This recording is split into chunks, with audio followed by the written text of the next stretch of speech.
이번 책은 그거보다 조금 더 깊게 들어가기도 하고 내용이 조금은 더 네. 그리고 자료 조사라든지 수치라든지 실제 데이터를 이전 책보다도 더 많이 내려고 했어요. 왜냐면은 그 구호라고 말씀하셨지만 또 미국에서는 버즈워드라는 이야기로 표현이 많이 됐었거든요.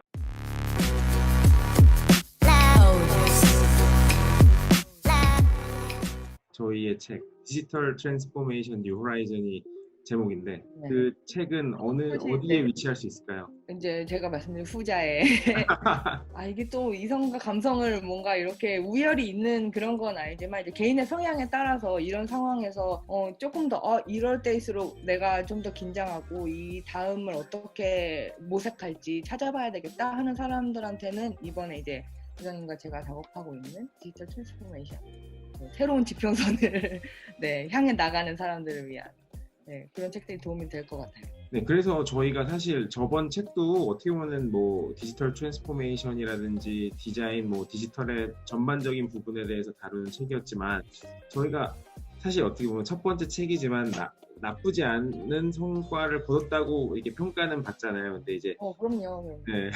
근데 그 책을 낸 이후에 두 번째 책을 저희가 바로 얘기를 시작했잖아요. 근데 이제 네. 그 이야기를 이제 하셨을 때 출판사 입장에서는 그리고 에디터님 입장에서는 어떠한 기대가 있으셨는지도 좀 궁금한 부분이긴 해요. 디자인 생활법이 전에 말씀하신 대로 반응이 좋았어요. 나쁘지 않은 정도가 아니고 되게 아, 그래요? 좋았어요. 네네. 그래서 이제 저희가 이제 생각했던 타겟 집단에서는 반응이 꽤 좋았고, 그다음에 그해 그 문광부에서 세종도서로 선정도 됐고, 네, 여러모로 네, 반응이 좋았던 책이어서 당연히 저희 입장에서는 저자님이랑 또 혹시 그 다음에 뭐 할 수 있는 이야기거리가 있을까 내 생각을 하게 됐고 디지털 트랜스포메이션이라는 개념이 우리나라에서는 구호뿐인 네, 그런 개념이라는 생각이 들었었어요.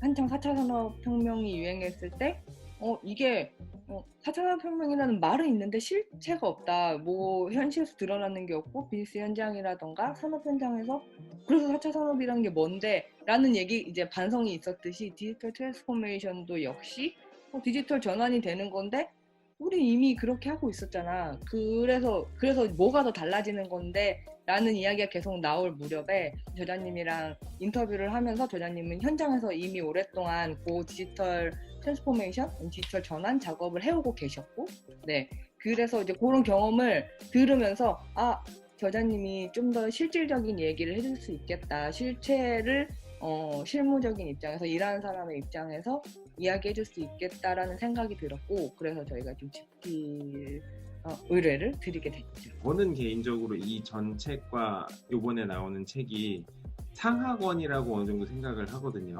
네네네. 이번 책은 그거보다 조금 더 깊게 들어가기도 하고 내용이 조금은 더 네. 그리고 자료 조사라든지 수치라든지 실제 데이터를 이전 책보다도 더 많이 내려고 했어요. 왜냐면은 이제 디지털 트랜스포메이션이라는 게 너무 그러니까 일종의 그 구호라고 말씀하셨지만 또 미국에서는 버즈워드라는 이야기로 표현이 많이 됐었거든요. 뭐 뭔가 웅성웅성 네, 거리긴 하는데 네. 아무도 뭐 왜 그런지도 모르고 뭔지도 모르고 약간 그렇구나. 이런 네네. 의미로 제가 처음에 이제 딜로이트에서 디지털 트랜스포메이션 본격적으로 맞아요. 2014년부터 다루기 시작했을 때 그 얘기가 미국에서 되게 많이 있었어요. 그래서 지금은 어떻게 보면 되게 그러한 결과로 많은 회사들이 그러한 네. 디지털 트랜스포메이션에 성공해가지고 빠르게 이제 변화하는 시대에 적응한 경우들이 많이 나오고 있거든요. 제가 2014년에 본격적으로 이제 디지털 트랜스포메이션을 도와줄 때 대표적인 기업 중에 하나가 이제 월마트라든지 이런 회사였어요. 네.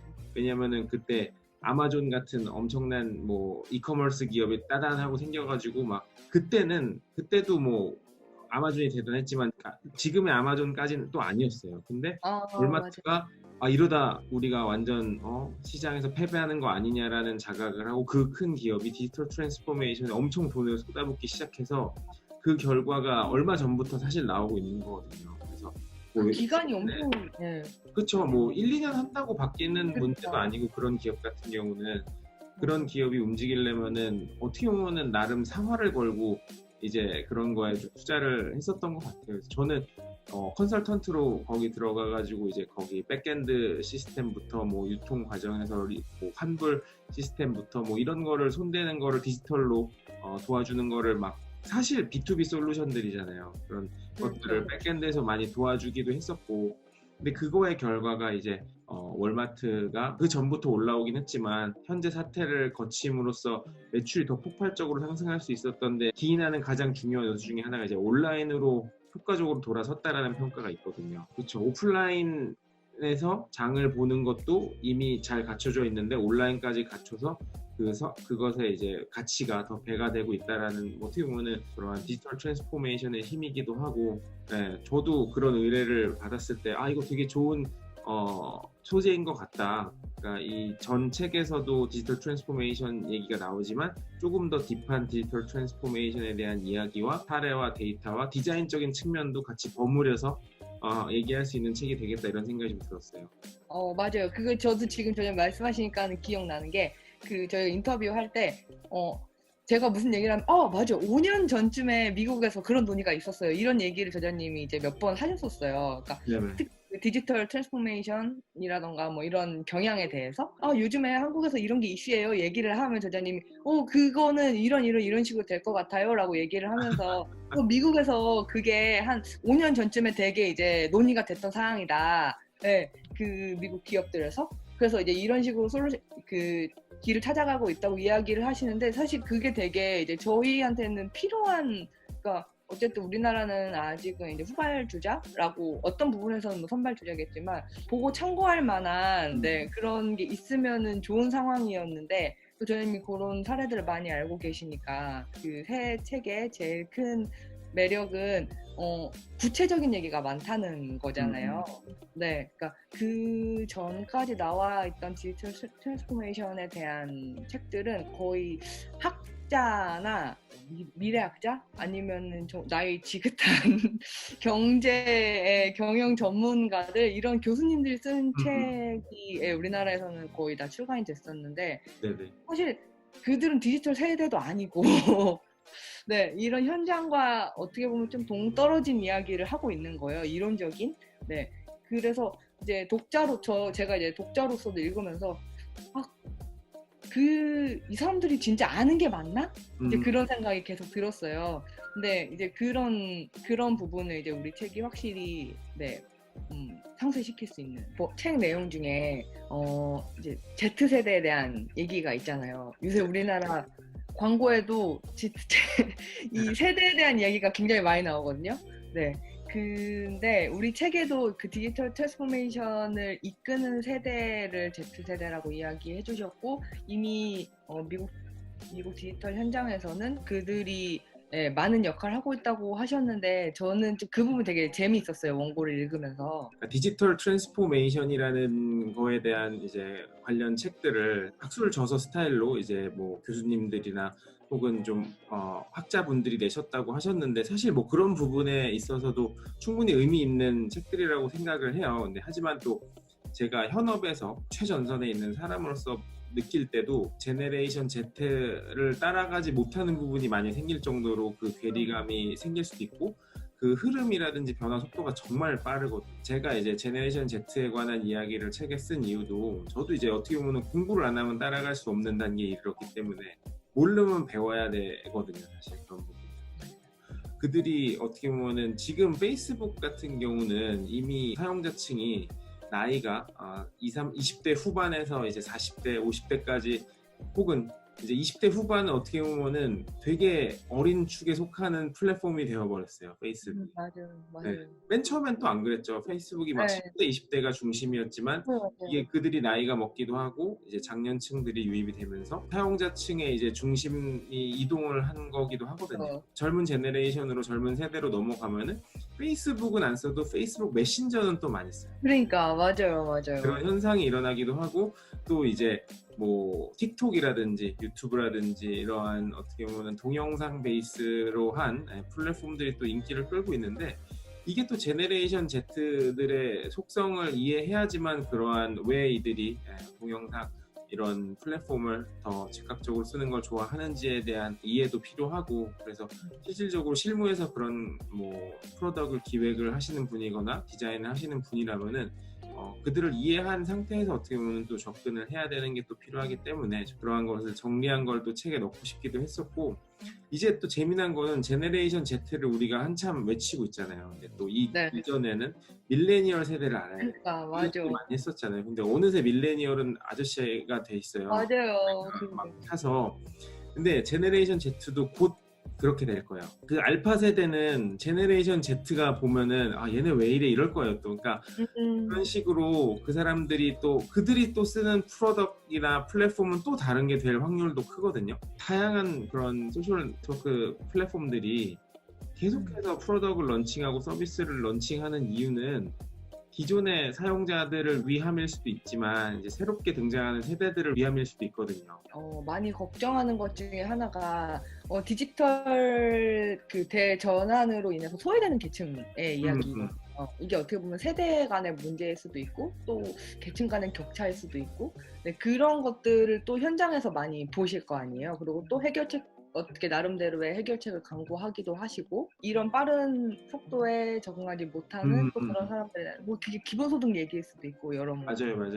네네. 여러 가지 측면에서 제 개인적인 생각으로는 그 디지털에 친화적이지 않은 계층이라고 해도 이제 계층이라는 게 뭐 세대라든지 나이 드신 분들은 어떻게 보면은 디지털 환경에 더 익숙하지 못하신 분들도 계실 수 있지만, 또 반대로 생각해보면은 옛날 어르신들과 지금 어르신들 생각해보면은 요즘 어르신들 다 유튜브 쓰잖아요. 맞아요. 그리고 심지어는 막 어르신들이 하는 개인 방송도 많이 늘어나고 있고, 뭐 소셜 네트워크를 되게 왕성하게 이제는 활동을 하세요. 많은 분들이 또. 맞아요. 그러다 보니까 디지털의 대중화, 디지털의 대중화는 되게 빨리 이루어지긴 하는데, 그런 대중적으로 접근할 수 있는 서비스나 프로덕트이 되게 광범위하게 퍼지는 반면, 이제 소수만 활용할 수 있는, 아는 사람만 활용할 수 있는 더 하이 레벨 테크놀로지라든지 이런 것들이 엄청난 파괴력을 가질 수 있거든요. 그러니까 결국에는 누가 통제할 수 있는 버튼을 누를 수 있느냐의 문제인데, 그거는 정말 소수의 사람들밖에 액세스가 더 안 되기 시작할 거예요. 권력이 엄청난 그 과거보다 훨씬 더 큰 힘을 발휘할 수 있는 권력이 디지털로 인해서 생길 수 있는 그런 거네요. 인공지능이라든지 이런 거의 발달이 분명히 이제 단순 노동을 바탕으로 한 일자리들을 없앤다라는 건 제 주장이 아니라 사실상 정설이고 이미 발생하고 있는 일들이거든요. 그랬을 때 그 기본 소득을 이제 제공을 해야 된다라는 주장이 이 질병이 확산되기 전, 현재 2020년 질병이 확산되기 전에는 되게 허무한 소리처럼 사람들이 받아들였지만, 막상 이러한 환경에 닥쳤을 때, 일할 수 없는 환경에 닥쳤을 때 소득을 어떻게 낼 것이냐에 대한 답이 없잖아요. 근데 이제 소득을 낼 수 없을 때 사실 국가에서 일정 부분 책임져 줘야지 또 경제가 굴러가고, 이러한 이제 돈이 순환이 돼야지 경제가 굴러가는 구조잖아요. 단순 노동이라든지 이런 걸 기반으로 한 산업에 엄청난 큰 영향을 미칠 거기 때문에 그 사람들은 어떻게 보면 똑같은 거예요. 일자리를 잃고 소득이 없을 텐데, 그럴 때는 이 사람들은 뭐 무조건 굶어 죽어야 되냐, 무조건 뭐 거리에 나 앉아야 되냐, 이런 건 또 아니거든요. 이런 모든, 그러니까 일자리가 소외되더라도 그 사람들이 어떻게 다른 일자리에 안착할 수 있을지를 또 고민을 해야 되는 거고, 또 그 일자리를 안착을 하기 어렵더라도 그렇다면 이 사람들이 기본적으로 기술이 발달해야 되는 이유는 사실 인간의 삶이 더 풍요롭고 유복해야 되기 때문이잖아요. 그래서 이런 거를 열심히 이제 기술 개발을 해놨는데 한두 사람이 뛰어나서 된 게 아니라 결국에는 인류가 같이 만들어 나가는 거잖아요. 맞아요. 그렇기 때문에 이러한 기본적인 소득을 국가가 돈을 엄청나게 이제 수익성을 많이 내는 기업에서 세금으로 걷어서 적정하게 배분하는 거는 저는 개인적으로 대단히 올바른 방식이라고 생각을 하거든요. 우리 책에 그런 내용까지 좀 일부 좀 다뤄주기도 하셨죠. 제가 이거 여쭤본 이유가 우리나라에서 항상 이제 그 얘기가 많이 나오거든요. 디지털 대전환과 관련해서, 디지털 트랜스포메이션과 관련해서 그러면 이 사람들은 어떻게 할 거냐. 근데 그렇다고 해서 이 큰 바퀴를 굴리지 않을 수는 없는 거잖아요. 맞아요. 저는 이렇게 생각을 해요. 노동의 컨셉이 많이 바뀌어야 된다고 생각을 하거든요. 사람이 하루에 8시간씩 꼬박꼬박 자기 책상에 앉아서 사무 일을 하거나 혹은 뭐 몸을 쓰는 일을 하거나 해야지만 노동이 아니라 자신의 의견을 개진하고 공유하고 뭔가 생각을 발전시키는 것 자체가 사회적으로 봤을 때, 구조적으로 봤을 때 그거 자체도 노동으로 환원될 수도 있다고 저는 생각을 해요. 왜냐면은 유튜브 하면 수익을 올릴 수 있잖아요. 유튜브 그렇지. 콘텐츠로 자기 주장을 펼침으로써 그것이 재화로 돌아오는 그런 기능들이 발휘되는 것처럼 어떻게 보면 저는 그런 측면에서 오피니언 리더라든지 이러한 인플루언서들이 조금 더 앞으로는 더 많은 힘을 갖게 되지 않을까 이런 생각도 들어요.